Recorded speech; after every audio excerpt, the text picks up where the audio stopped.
A edição 2026-2027 do Anuário do Ceará não poderia ter outro tema no seu capítulo especial, senão uma efeméride, os 300 anos da capital Fortaleza. E para contar essa história, para percorrer a história de Fortaleza e conectar essa história com o futuro, a gente convidou a repórter especial Sara Oliveira. A Sara assina esse capítulo e vem ao estúdio conversar conosco sobre esse conteúdo. O programa do Anuário já está no ar. Sara Oliveira é editora de Cidades no O Povo. É a editoria por onde passa o cotidiano da cidade. Tudo de bom e de ruim passa por Cidades. É a grande escola de uma redação. Então, Sara Oliveira era, sim, o nome certo, talhado, para contar a história dessa cidade no capítulo especial do Anuário. Sara, muito obrigado por ter vindo e parabéns pelo trabalho.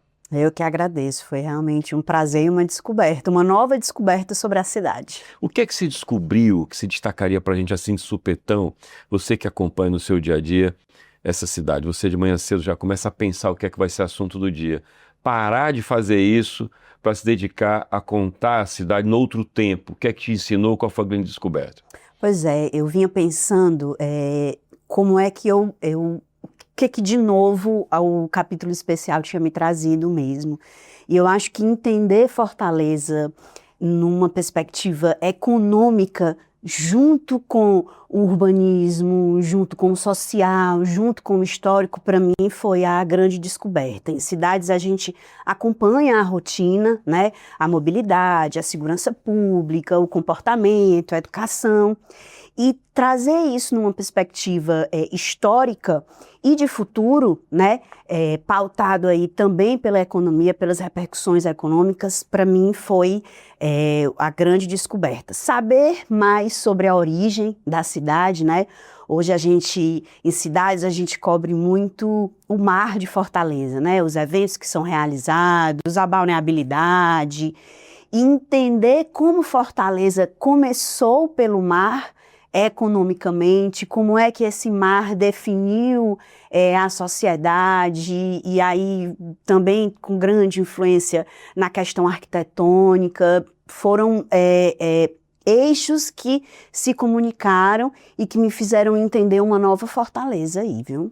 A gente já conversou aqui no programa com o Romeu Duarte, que é uma das fontes do capítulo, né? O Romeu, professor de arquitetura.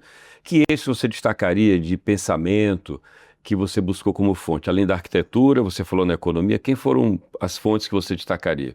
Conversei com Alexandre Cialdini, que é o nosso secretário de Planejamento do Estado e que tem aí uma pesquisador trajetória, também, né? Sim, tem uma trajetória e é um entusiasta da cidade, do Estado, dos números, das estatísticas, dos perfis. Foi muito importante, foi também uma grande descoberta. Conversamos com Paulo Linhares, que também tem um olhar muito específico sobre a cidade, José Guedes, que é um artista e que vê a cidade também numa outra perspectiva, Hermano Batista, que é um administrador, professor da UES, e que pensa muito a cidade em planejamento, né? Então foram olhares históricos e críticos, que eu acho que isso também foi muito importante no capítulo. Nossas fontes, elas foram muito críticas às desigualdades, né, às injustiças e principalmente como que essas desigualdades cresceram junto com a quarta maior economia do país, né? Acho que isso foi um grande diferencial das fontes que nos mostraram essa cidade desde seu início e como que ela chegou até aqui e principalmente qual é a perspectiva para os próximos 300 anos. O leitor do Anuário vai encontrar que tom nesse capítulo? Ele vai encontrar essa leitura econômica, política, urbanística? Vai encontrar um tom de celebração absoluta? Eu acho que não. Ou vai encontrar reflexão também embutida? Como é que você fez conversar a reflexão com a celebração? Pois é.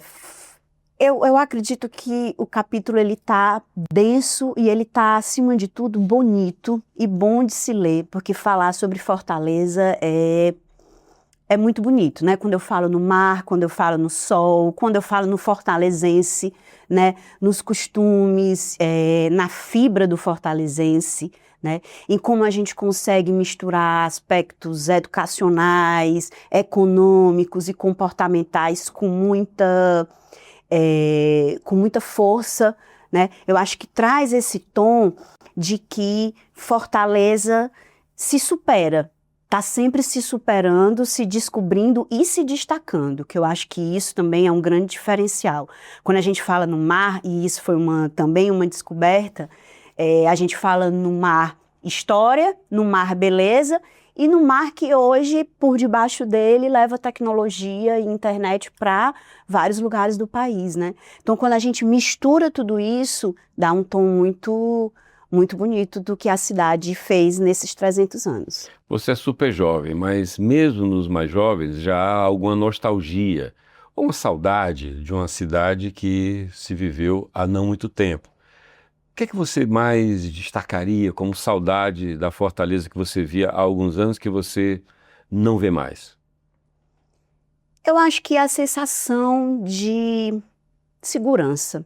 E eu acho que a gente também precisa falar disso, porque também está entrelaçado a todas essas questões comportamentais, urbanísticas e econômicas.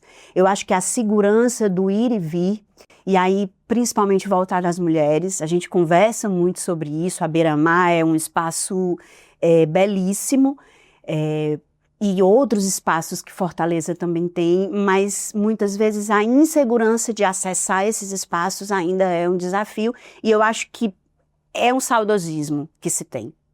Ao mesmo tempo que tem esse saudosismo, tem também, aí não só Fortaleza, às vezes tem uma nostalgia que não é bem real. Vou pegar o exemplo do Rio de Janeiro, né? O Rio idealizado da Bossa Nova, do calçadão, da coisa boêmia. Era também um rio muito difícil já naquele tempo, né? Fortaleza, que é cantada como uma cidade da beira da praia, da poesia, da música, era também uma cidade muito difícil. A gente tem evoluções também, a educação pública melhorou muito, não é? Muitos serviços ainda faltam, sabemos, mas muita coisa também evoluiu. Você, como editora de cidades, que acompanha esse cotidiano da cidade de Fortaleza, o que é que você vê de avanço e de retrocesso, se é possível dizer assim, nessa cidade tão complexa que são várias? Você tocou no ponto de educação, acho que educação, e aí desde uma educação básica, a gente via há uma década atrás, educação infantil, por exemplo, creche, escola, que é fundamental dentro da educação básica, que é fundamental para o crescimento de uma sociedade, era algo quase inexistente, né? Então hoje há uma cobertura muito maior desde a educação básica, escolas profissionalizantes, escolas de tempo integral, ensino superior.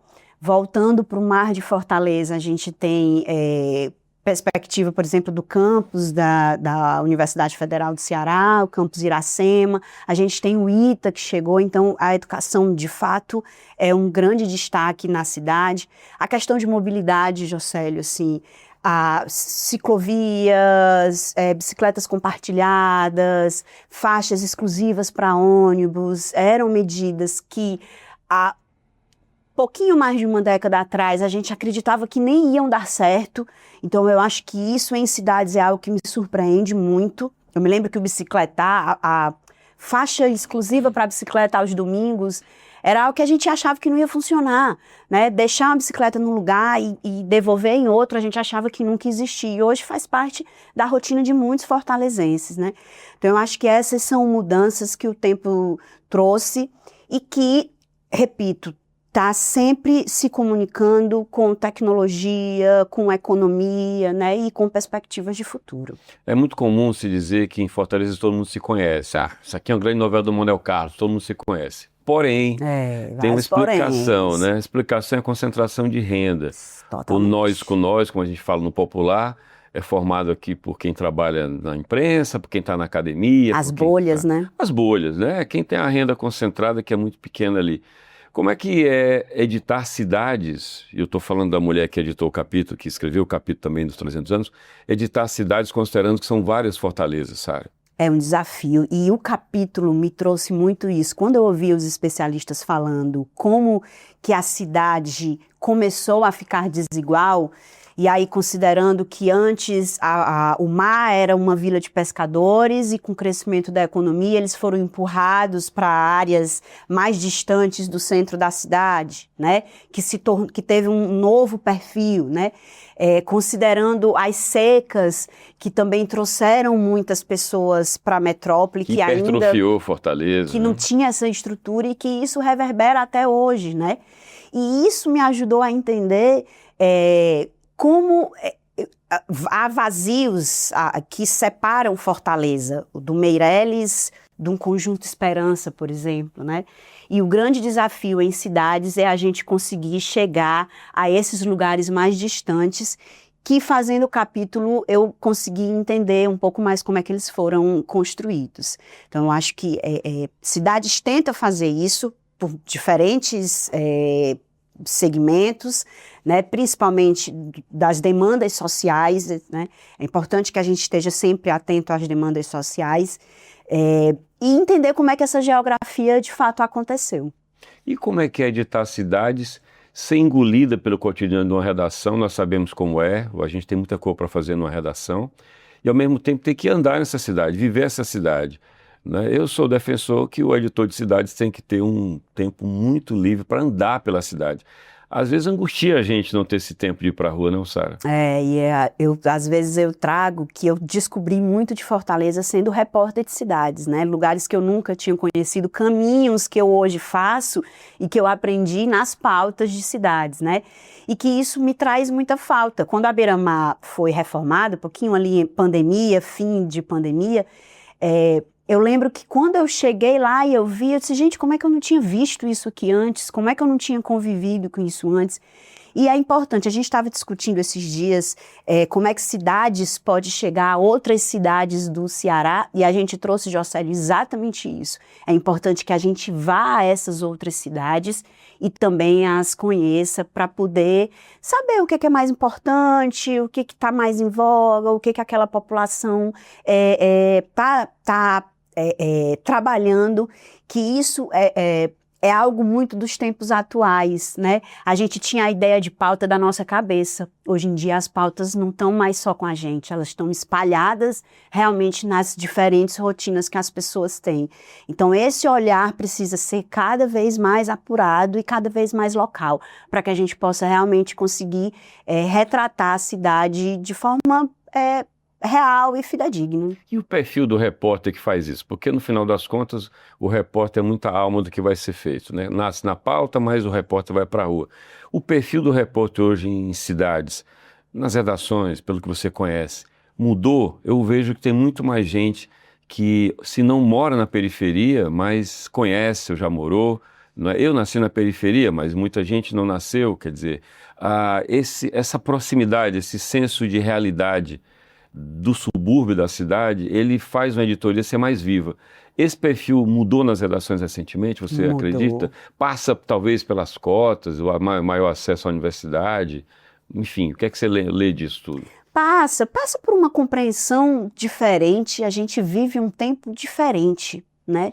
A tecnologia, o acesso à educação fez com que pessoas lá do Conjunto Esperança, por exemplo, almejassem cargos e funções dentro de outras bolhas. E isso, essa troca, a gente vive isso na redação e na editoria de cidades diariamente. As nossas trocas, elas são fortíssimas. Eu, enquanto editora, aprendo muitíssimo com os repórteres e com os estagiários, né? Eu ensino e aprendo o tempo inteiro. E esses novos olhares são fundamentais, eles trazem pautas da rotina e do cotidiano deles que da redação a gente jamais ia imaginar que existe, né? Eu sou uma pessoa que cresci em condomínio, então eu conheci a cidade através do Jornal Povo, através da editoria de cidades. E esses repórteres, eles já chegam com conhecimento de como andar, do que fazer, da noite, das questões sociais. Esse é um grande diferencial também, essa criticidade de mundo faz com que o repórter tenha mais curiosidade, tenha mais desenvoltura, tenha um olhar aguçado, que eu acho que é o fundamental. Você ir para uma pauta hoje em Fortaleza é você observar, como você falou, é importante que a gente esteja nos lugares. E o repórter, numa pauta, precisa enxergar muito além dali, né? É o geográfico, é o comportamental, são as vozes daqueles lugares. Então, eu acho que hoje, sim, a gente vive uma outra leva aí de jornalistas. Você tocou no ponto da pauta. A pauta era muito da percepção do editor, essa construção é muito mais coletiva. Cada redação tem um seu jeito de fazer a pauta. Como é que as pautas nascem em cidades lá no Jornal o Povo? De diversas formas. Tem as pautas que nos chegam, né? Nos chegam por assessorias, tem as pautas que nos chegam pelos canais de comunicação do jornal. Naturalmente a assessoria vai mandar pensando no umbigo dela, né? Totalmente. A gente vai filtrar o que interessa para o leitor, né? E esse é um grande aprendizado também para os estagiários e os repórteres, é conseguirem ler os releases, as pautas, e entender que ali é uma sugestão. A partir dali, a gente vai encontrar outras nuances daquela pauta. E muitas vezes problematizar, porque a gente está nesse papel, né? A assessoria não problematiza. Ela vai mostrar o lado bom. É ótimo mostrar o lado bom, todos nós queremos. Mas existe um outro lado que precisa ficar bom. E para ele ficar bom, muitas vezes ele precisa ser escancarado, né? Então, as pautas nascem disso e, repito, a juventude, eu costumo dizer muito isso, a juventude traz muita pauta, né? As vivências dos mais jovens trazem muitas pautas. Por quê? Porque está interligado ao cotidiano das pessoas. É o ônibus que pega, é o estacionamento que está irregular, é aquela personalidade daquele bairro que fez determinadas ações que são diferenciais. E eles trazem muito esses olhares. Então, hoje a gente tem aí um compartilhamento de pautas. É, inclusive, muito difícil definir o que, de fato, vai virar matéria, mas a gente tem aprendido muito. A rádio ajuda você de alguma forma? Muitíssimo. A gente está sempre lá, ó, ligadinho no programa. Essa troca com a rádio é muito bacana, porque a factualidade que a rádio tem nos puxa, né, e nos instiga diariamente. Então, é fundamental. O rádio é muito moderno, né? O rádio é muito bom. Eu sou apaixonado pelo rádio, fiquei apaixonado. Eu tenho essa sensação com a rádio. Quando eu pergunto algo a um entrevistado e ele responde diretamente para as pessoas, a resposta dele não vai passar mais pelo meu filtro, seja ele textual ou... Eu vou perguntar, eu vou ser direta e ele vai responder para o maior interessado, que é a população. Então, isso para mim é o grande diferencial da rádio. É eu não fazer filtro, é direto. Tá. Como é que é a relação com fonte, mas não só a relação com fonte? Como é que se cultiva a fonte no seu modo de ver? É inspirando confiança? Credibilidade. Eu acho que eu sou uma jornalista que já brigou muito com assessor e até com fonte, né? Mas briguei do ponto de vista da informação e do respeito, né? E são assessores e fontes que continuam sendo meus assessores, né? Quando necessário, assessores que eu posso contar e fontes com quem eu posso contar. Por quê? Porque a credibilidade que o Jornal O Povo entregou, que a Sara Oliveira, jornalista, entregou, fez com que aquela pessoa entendesse a seriedade da notícia, né? E como a informação, como a matéria, ela é importante também para as fontes, né? Também para as assessorias, também para o poder público. Eu digo muito, às vezes a gente faz uma matéria e precisa questionar o poder público e às vezes o repórter ou o estagiário vai muito no ímpeto de não dar muita importância para a resposta que vai ter. E eu brigo muito, gente, a gente tem que exigir a resposta, porque a resposta é parte fundamental da informação que a gente vai dar. É claro que a gente tem que retratar como as pessoas pensam, o que elas acham, né, as demandas dela, mas como o poder público ou como o poder privado também se posiciona, é fundamental do ponto de vista de informação.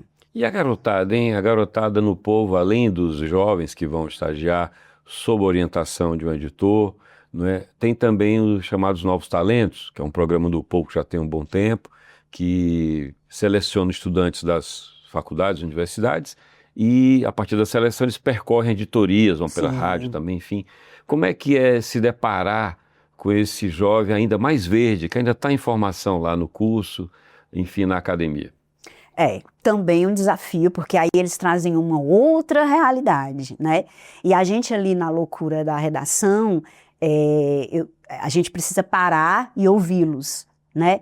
E entender que a gente está construindo o futuro do jornalismo, que é o que eu mais amo fazer, é um dos segmentos da sociedade que eu mais admiro, que é aquele que informa as pessoas, que leva conhecimento, e a gente sabe como isso pode mudar a vida de muita gente, né? Então, com os novos talentos, eu encaro muito nessa missão, tanto que às vezes eu digo, olha, se eu não responder, me pergunta de novo, me liga, me cutuca, porque eu tenho a obrigação, enquanto editora e jornalista, de ter essa troca com eles e ensinar mesmo. Ensinar como fazer matéria, ensinar como escrever de forma direta e objetiva para você alcançar o que você quer, ensinar como fazer entrevista, quais são as perguntas mais enfáticas, como você se portar também junto à fonte. Eu acho que é um grande diferencial para o jornalismo brasileiro. É um programa que pega esses meninos lá na universidade, que eles estão muito só na teoria e no aprendizado, e mostra como é que a realidade de fato funciona. Eu acho que eles saem, e aí defendendo aqui a minha editoria de cidades, que como você falou no início, é a grande escola, e eu repito porque não só porque nós cobrimos diferentes áreas, né, a gente é um grande guarda-chuva de assuntos, mas porque a nossa troca diária, ela é fantástica, assim, ela é muito genuína e muito importante para o que a gente faz no dia a dia. Vocês lá no Povo, né? Eu digo vocês, embora também nós, mas vocês têm uma divisão muito recente, que foi separar a segurança pública do que era escopo de cidades. Lá no passado havia editoria de polícia e esse conteúdo foi incorporado às cidades, porque a ideia era não ficar refém de um noticiário policial, do noticiário oficial, inclusive. Então foi feita essa mudança lá atrás. E agora, mais recentemente, vocês criaram uma editoria de segurança pública, não é de polícia, tem um conceito diferente. O Lucas é o editor, um jovem talento também lá da casa. Como é que foi essa transição e como é que você descreveria essa mudança, por qual razão exatamente foi feito? Eu acho que você fez um paralelo interessante. Assim, quando a gente fala em polícia lá atrás, a gente fala realmente dos casos policialescos, assim, os homicídios, né, as coisas mais graves. Hoje, segurança pública também traz isso, infelizmente, mas ela é muito analítica também, né? O Lucas Barbosa é um estudioso, ele é um mestrando na temática de políticas públicas voltadas para a segurança pública. Então, a divisão é uma forma de aprofundar mais, né? Infelizmente, como eu falei, a questão da insegurança e da segurança, ela é muito forte hoje no estado e na capital. Então, entender esse fenômeno junto com as organizações criminosas, junto com como essas organizações criminosas estão dentro da sociedade, dos diferentes setores que a gente tem na sociedade, entender isso é muito importante, né? E aí reforça o que eu falo, que o jornalismo ele é fundamental para o crescimento de uma nação ou de um estado, porque é entendendo esses fenômenos que políticas públicas podem ser elaboradas para prevenir, para melhorar alguns cenários, né? Então essa divisão, eu vejo com muitos bons olhos, principalmente nessa perspectiva do jornal O Povo contribuir para esse entendimento importantíssimo de entre dados e a realidade das pessoas. Você vem se especializando, se não do ponto de vista teórico, mas na prática eu percebo, na temática das mulheres. Você está numa campanha no rádio, você está falando lá, fazendo exortação a brasileiros e brasileiras, você está falando, você está pautando isso, está escrevendo artigos. Como é que esse tema mulheres se tornou tão relevante para você enquanto profissional? E como é que você lida com essa pauta versus ser mãe de 2 garotos? Eu vivi nos últimos anos uma descoberta, uma redescoberta da Sara Oliveira enquanto mulher, né? Em questões comportamentais, do mundo feminino, das desigualdades de gênero. E dentro do jornalismo, o que me puxou mais foi exatamente a dificuldade dessas mulheres no que a gente pensa principalmente sobre violência doméstica, né? O Brasil, o Ceará, Fortaleza tem vivido anos de uma crescente de casos cada vez mais chocantes, né? A gente tem vivido também uma evolução do ponto de vista legal, dispositivos legais, ações. Hoje o Estado tem uma Secretaria das Mulheres, Fortaleza tem uma Secretaria Municipal da Mulher.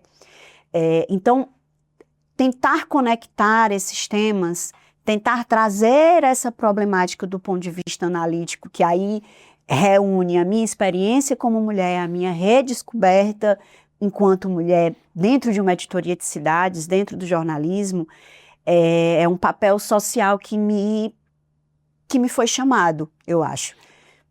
Como é que foi esse chamado? Você leu esse chamado?